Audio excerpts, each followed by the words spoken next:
Hey everyone, Al Spader, otherwise known as the GM Admiral, here with a review of my Sentience RPG core rulebook.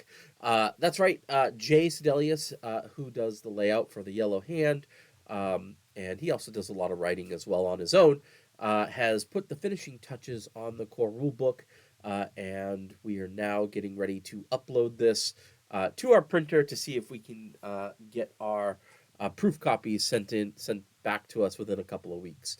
And so I wanted to go through the PDF with you all so that you have an opportunity to see what this amazing game can bring to your table and your group. So we start off with a pretty cool cover. Again, this is your more humanoid type robot, and you will see humanoid forms and non-humanoid forms throughout the book. We tried to give a lot of options there.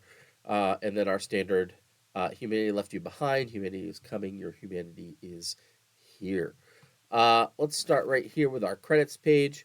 So this game was kind of like my brainchild, but I got a lot of help working on this book from Alison Seib.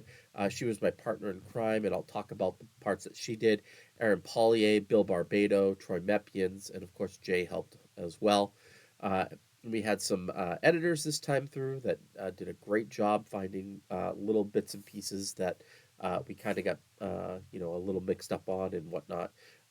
So yeah, looks great. I can't say enough about executive producer Michael Dismuke. He was a part of the Kickstarter and helped us get through that the first initial months while we were collecting names and whatnot. So thank you, Michael, for your help there. We've got our artwork here. Design yellow, layout yellow hand. That's mostly Jay Sedelius. He did a great job with it. And I've got a few special thanks down here. Zach Goins, he helped us with Kickstarter and backer kit. If you are looking to do either a backer kit or a Kickstarter, and you are looking to hire someone on to help you out, Zach will really help you quite a bit. Of course, Michael Dismuke for being the producer here.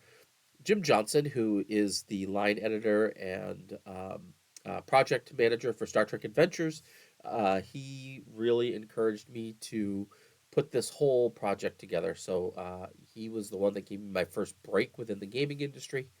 And Tony Pye, who was doing some initial layout work back before the Yellow Hand picked up Sentience. So our table of contents, straight down the middle, you will notice that our chapters are named after letters instead of numbers, just for something different than what you would normally see.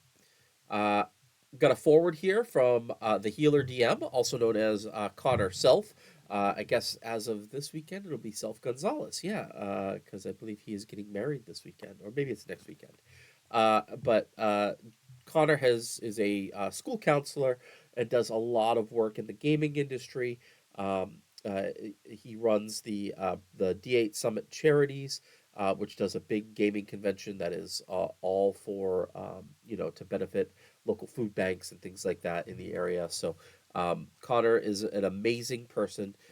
He knows a lot about the social emotional aspects of sentience, and we went back and forth on a few different things as I was producing the game. So he was very happy to write the foreword, and I could not be more excited to have his name in here. So if you are interested in donating D8 charities, D8 Summit charities, sorry, you can go to d8summit.org.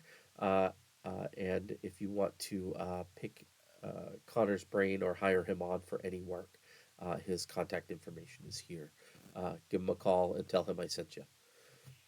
So this is what is sentience. I go over the core promises, right? Humanity is supposed to return someday in the future. No one knows what caused the awakening. Robots are digitally connected to each other via the global mainframe known as the hub. This is like the global internet. And no one has been able to create new sentient robots. So this version of the 2D20 system, you need up to 5 D20s to play. We are also kept challenge dice. Unlike Star Trek second edition, which got rid of the challenge dice, we kept them here for more variance. So you'll need a pool of D6s. And these special logos we do not have dice that have these as of yet, and with the current tariff situation, I'm not sure if we're going to be able to print any of them. So our goal is to get some out into the public at some point, but we might need to see the world markets settle down and whatnot after this tariff business hopefully goes away. But if you have like 8 to 10 d6s, you can use them. Where a one counts as one, a two counts as two, three fours count as blank, five or sixes is one plus an effect. And this is the part that is really exciting. This is HelloBot. HelloBot is our cute little friend that's going to tell us all about New Dawn on the planet of Gliese 667c. I believe it's actually 667cb, which is pretty cool.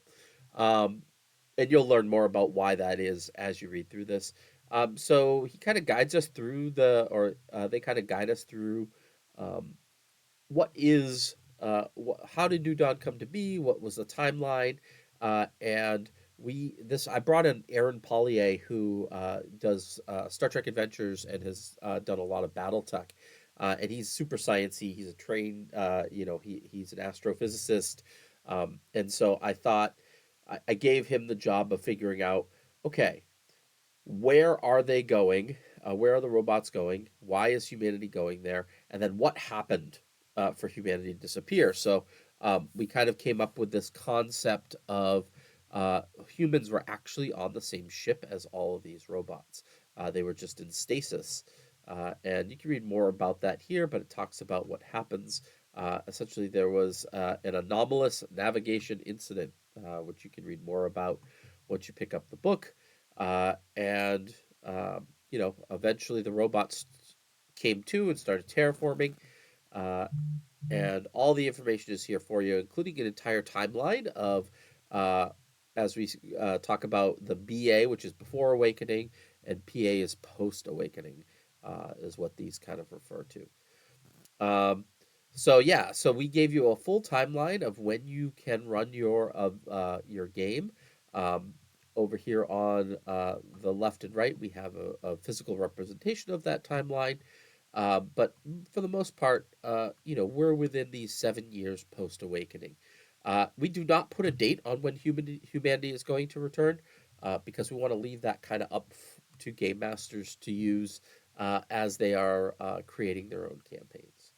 Um, and you know what? Maybe humanity never does return. That's completely up to you. Uh, PA6, I like this, that cortex health become a focus.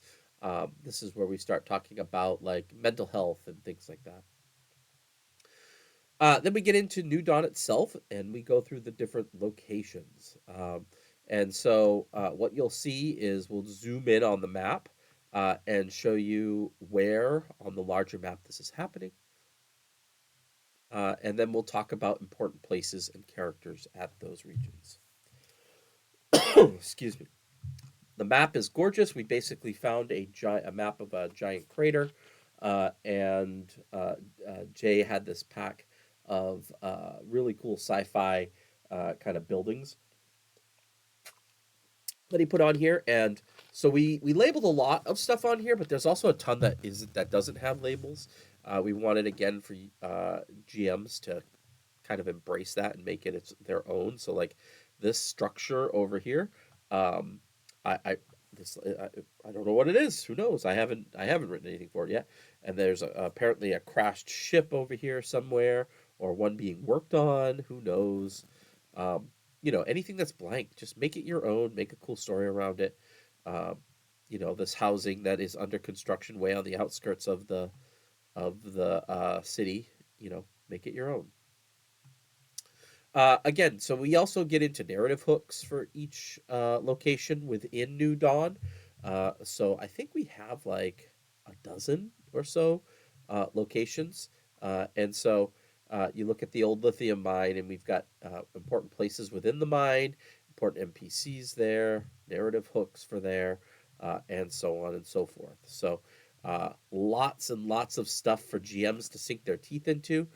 This is also cool background stuff for players to read as well, because you can, as you're going through your life path and creating your character, come up with some concepts of like what regions have you been attached to as you've started your new life. So as you keep scrolling, oh, there's Overwatch.er. I love him.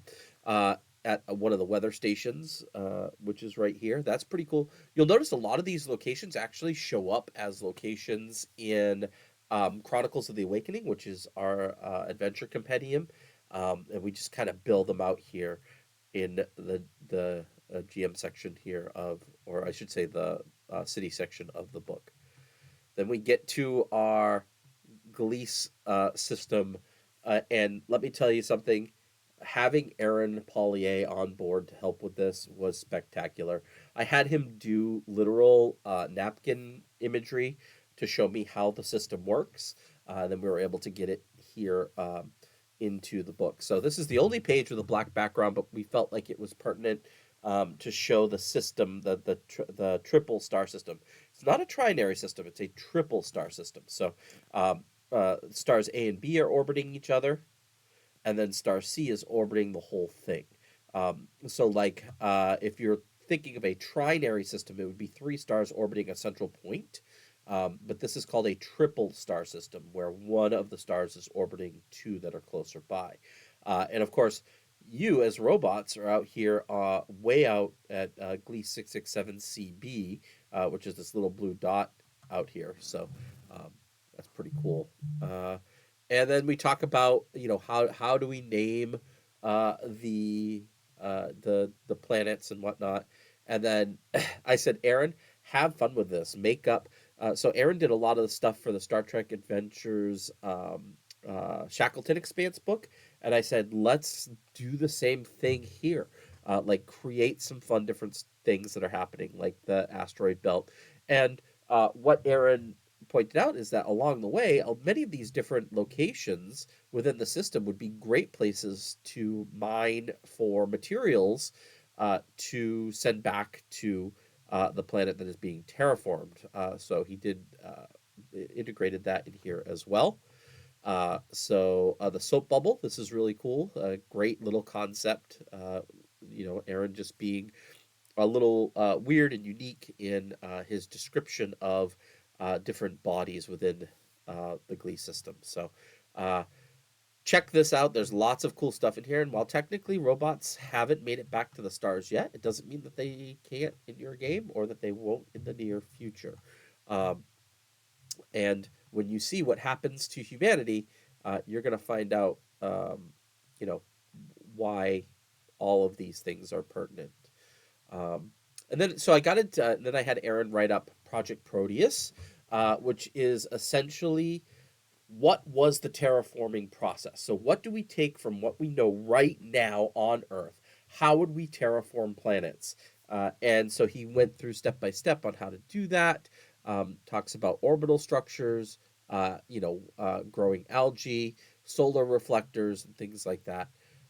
Super, super cool scientific stuff here for those of you that are interested.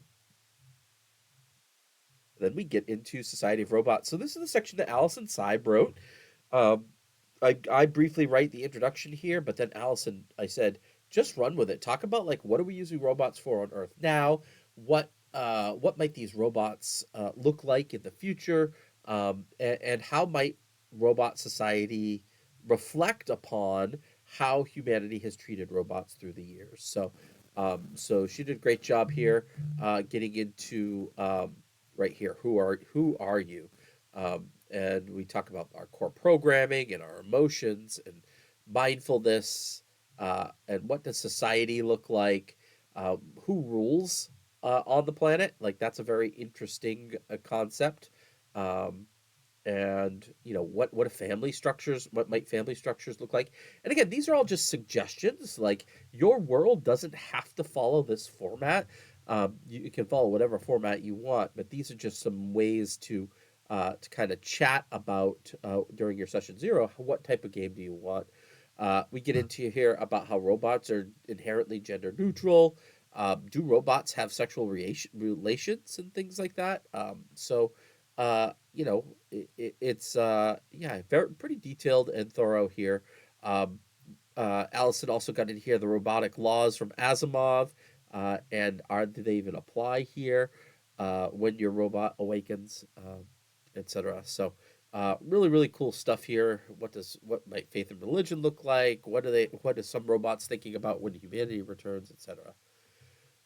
We get into social groups, and there are 8 social groups total, and these are more like an overall description um, of what your robot believes and does. Okay, and we get more specific in the social groups when we're doing your life path, which you'll see soon. But the designated, the seekers, the architects, the robotic transhumanists. This is so strange. Like because transhumanism is a thing on Earth, right? Where we're practicing with cybernetics and things like that. But would robots do the opposite and try to make themselves more human? So that's a really cool concept that you can work into your game as well if someone's interested. We've got the explorers, the custodians. Love the custodians. It's such a cute little robot. Uh, this is an Amazon delivery robot that we beefed up to look like a robot on New Dawn. Gotta love it. Research and development, right? These are the robots that are trying to keep advancing forward and trying to make sure that terraforming efforts keep going. And how can you make the terraforming efforts even better? Enforcers, so these are the enforcement, right? They do the law stuff. They are the muscle, so to speak. And this is a new one that we added for this particular version of the book, the philosophers, because we think that definitely as robots start to recognize who they are, they might start philosophizing. So um, if you want to be a philosopher, you have that option now. We do have safety mechanics, a couple of pages. Um, Not a lot of new stuff here. If you aren't using safety mechanics in your game, you need to, especially in a game when you're dealing with so much emotion as sentience. This can really, cause a lot of stress for some of the players. So just be aware when that's happening and give them an opportunity to escape from that stress to regulate themselves should they need to. Okay, because again, we are experimenting with emotions here. I mean, as one of your driving stats, um, it could be challenging for some people. So definitely use these 3 pages of safety mechanics, please, when you're doing your session 0. So, speaking of which, characters, we talk about player characters, we talk about main characters, supporting characters, non-playing characters. We talk about the parts of a character sheet, so your traits, your values, your emotions, which anger, fear, joy, love, pride, sadness. Those are 6 of your stats. And I talk a little bit about what each of them represent. And then protocols. So these are what you were programmed with when you first showed up. This is what you were meant to do. If you think about Wally, Wally was meant to pick up trash and squish it, right? So what were you initially meant to do? Were you here to analyze, communicate, move, observe, operate, which means control heavy machinery or fine machinery, and then surviving. Like how rugged are you built? Um, then we have programs, which are similar to focuses in Star Trek Adventures. Basically, if a program applies something that you're doing, you increase your crit range. And of course, talents, which are cool things your character does. We get into character creation, where there are 6 roles defined here in the core rulebook. Those of you that were able to get or that added on at the Kickstarter the toolkit, there are 6 new roles in that booklet, and those were brought forth because of stretch goals. So we met so many stretch goals very, very quickly that I was able to get those done up quickly. So all told, there are 12 total roles that you can choose from, and there's actually a pre-gen for each role as well. So your role gives you your core protocols, your traits, and 2 programs and 2 talents. Uh, and so this is kind of where you like what you were designed for when you first got here. Every role has 2 talents that you could take whenever you were to take talents that go along with what your design was. So the analyst has advanced quantum processor and data mining subroutines that they could take whenever they take their talents. uh, the assembler, one of my favorites. Engineer. Uh, Cool, cool, cool. And then, so once you do that, that's like half your character sheet done. Then you go through the life path, and you start with your reaction to the awakening, and you can roll randomly or you can choose. Okay. So when you awakened, what was your first instinct? What did you do? Um, and you get bonuses like you get values, emotions, programs, and talents because of that. Um, who is your primary social group at this time? Like, you have the social groups in the previous chapter that you can pull from. This is a little bit more specific within those broader umbrellas: um, workforce, religion, military, family, education, and so on. And defining moments.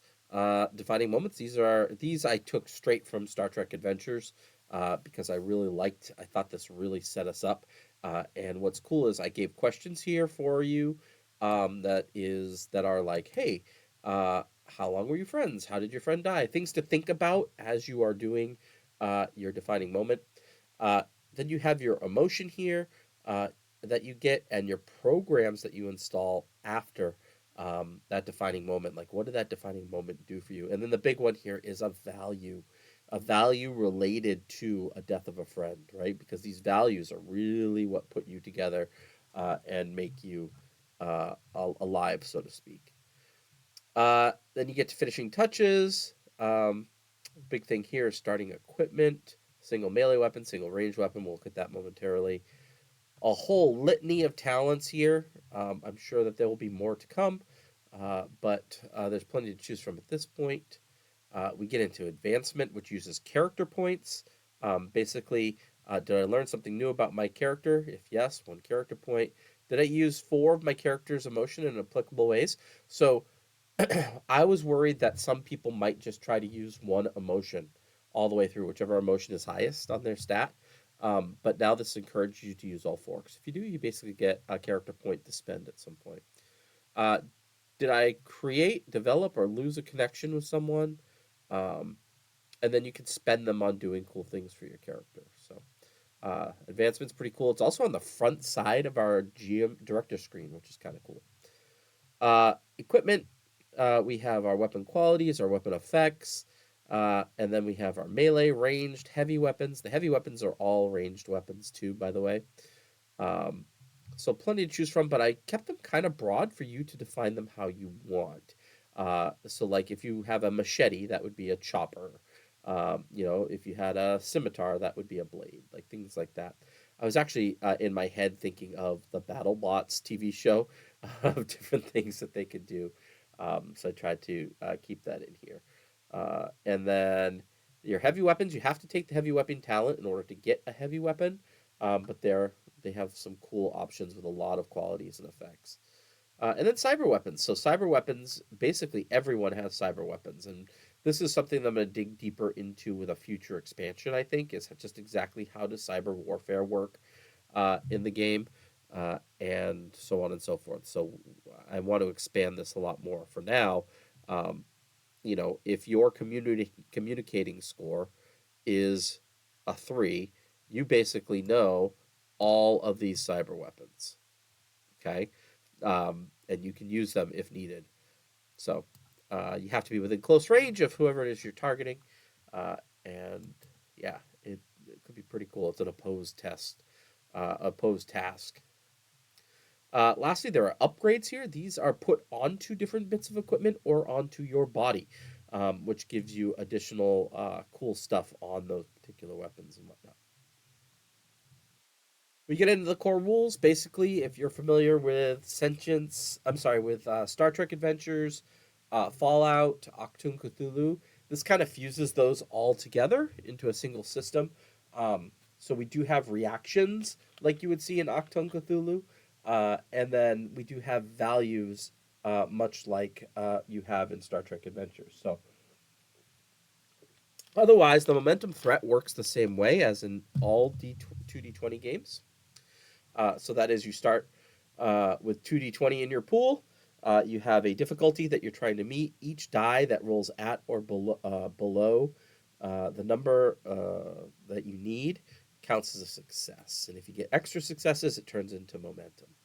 Um, so that's what this gets into here. I love that we get into complication range because 20s are bad in the game, ones are good. One always counts as a crit, 20 is always a complication, but those ranges can expand based off of programs or different traits that the director puts into play.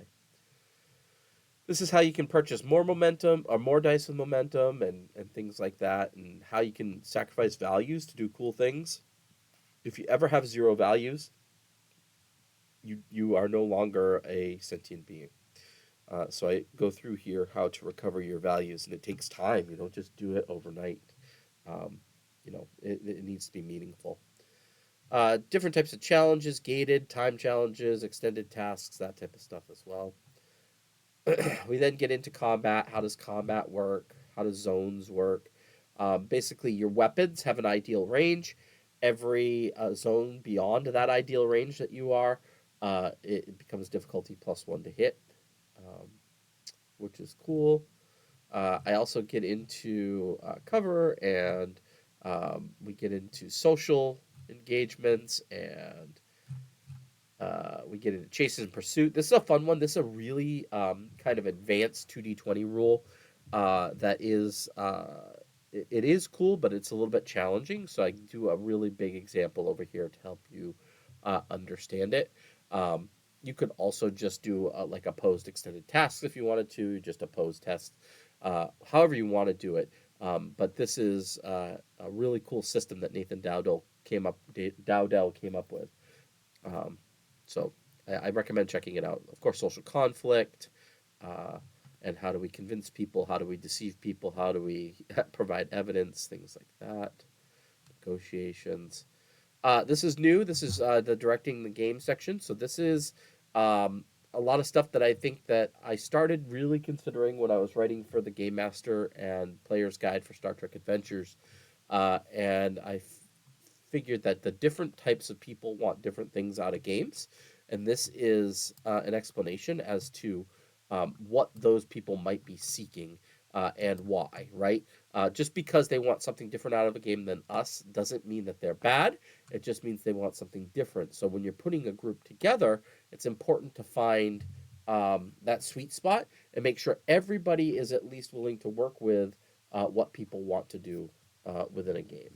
Okay, and maybe there's also some suggestions in here on how to work with players that are feeling this way uh, as you are working through a game. I also get into needs and accommodations, right? If you have someone with autism spectrum disorder or attention deficit hyperactivity disorder, how do you help make sure that they can access your game table? Dyscalculia, dysgraphia, social anxiety disorder. Like, what do you need to do for these people to make sure that they can, uh, really, really have fun at your table? Um, and it might be that maybe you have trouble engaging with people that have social anxiety disorder, and that's fine, right? If you as a GM uh, are not comfortable with working with someone with autism spectrum disorder, you have every right to say, hey, I this is not something that I feel comfortable with right now. um, you have to hold that right, but I can say to you that it's a lot easier than you think to work with people with these type of neurodivergences. Okay, it just requires a couple of small accommodations while they're sitting at your table. So, um, story elements, I get into how to tell a story a little bit: exposition, rising action, climax, falling action, resolution. We even have the classic middle school, high school plot mountain diagram here. Um, for those of you that are not familiar with how to do this. Um, we talk about setting and theme and tone. This is really cool. I got into an emotion wheel, and we were talking about the 6 main emotions that characters have. Well, there's a lot of other emotions that get a little bit deeper, that are kind of under the umbrella of these core emotions. So, like tenderness, passion, longing, affection, peaceful, and grateful all fall under love. And you can even go deeper than that as well. So this is here for the GM if you're trying to poke or prod or develop a story with a character. And or if someone's like, hey, where does contentment go? Because I'm feeling content right now. You could look at this and say, oh, well, that would you would use your joy score for that. We get into how to make creating NPCs. Right, we have minor, notable, major, as well as, and it does say whether they are whether or not they are sentient. Your stats change just a bit, along with some special rules to give them. We added a ton of new NPCs. Scroll through them real quick for you. Uh, that's a cool looking one, the Terrorite. But we have a repair surgeon. We've got a panel preserver. This is a cleaner bot for the solar panels. Nameless O2. Some swarms for you to have fun with. Pile driver. I love this guy. He's basically a bot wrestler essentially, which is fun. Reconstructor. I'm excited to see people read this and see if they can figure out what my inspiration was for the Reconstructor, because if you follow my inspiration for the Reconstructor, you would know right away that there is a ton of stories that you can do with this basic minor robot. So, um, yeah. So if you figure that out, go ahead and hit me up on the Discord channel and let me know. Salt Sentry, another swarm. Then we get to Allison Seib's Union Strike adventure. So this I wanted to get into this book so badly because Allison wrote this for Dungeons and Dragons initially, and I said, wow, that sounds very much like it would be important to do in Sentience as well. So when I asked her to port it over, she said, yes, I can do it. And it worked out really, really well. Basically, it's you get to work together with a bunch of miners to decide whether or not they should form a union, the first union on New Dawn. So, and it goes through a whole process. You can even get names to support you and things like that. So really cool map that Jay did here. Really, really cool story for you to use as one of your intro stories. It's also a little bit longer, so it'd probably take a couple of sessions to get through, but the payoff at the end should be really, really cool. So yeah, I was excited to get this in there. We also got oh yeah, this is some more information about unions in general with links. We then got into our pre-gens, and we were able to find space to get the pre-gens, the new pre-gens in here. We just didn't have enough space to get the roles in here. So there are 12 pre-generated characters in this book that you can choose from, which is pretty cool. And then we get to the adventure briefs, and these are all based around the 7 deadly sins. So adventure briefs are basically these ones are written by me. The basically they're 1 page adventures. So you get essentially your major beats. These are like your Act 1, Act 2, Act 3. These minor beats are kind of like your B plots essentially. Your main characters. We also give you like what emotion might you want to spotlight, uh, what like what is the human condition that we're trying to investigate here, or to show our characters, or walk our characters through. Um, so yeah, so there are 7 of these, each for one of the deadly sins. So uh, I think that they're pretty fun, and there are some little bits and bobs in here moving into the future that I will be tugging on. So we get to our index, and then that is the book. I do have an author's note here. Um, this is a little bit about uh, why did I do this? What is the journey so far? In this game, players have the opportunity to not only mold the society with their actions, but will also have to consider how their emotions will control their core programming. This concept has helped players establish a connection to the character that many have never experienced before. This, when combined with the social activities and ethical discussions that the characters experience in Sentience, will hopefully lead to a unique role playing experience for a group of players and almost always lead to greater discussions about what it means to be human. So I thank you everyone that supported us on the Kickstarter. Um, we we are going to be going to fulfillment hopefully within the next month, uh, barring anything crazy. The tariff situation doesn't affect us at all.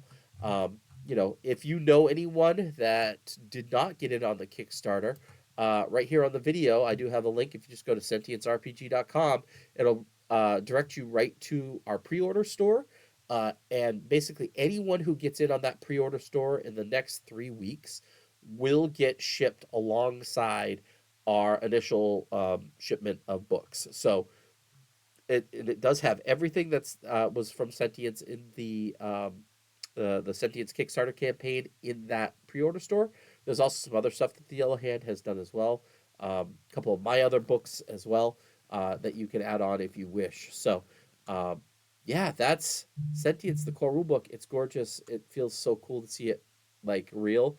I think the very last thing for me is going to be to hold that physical copy. It's 220 pages, so this is a pretty good sized book, um, and I cannot wait to hear what you all have to say, and I can't wait to hear what your worlds are turning into with your sentient robots. So that's all I got for you today.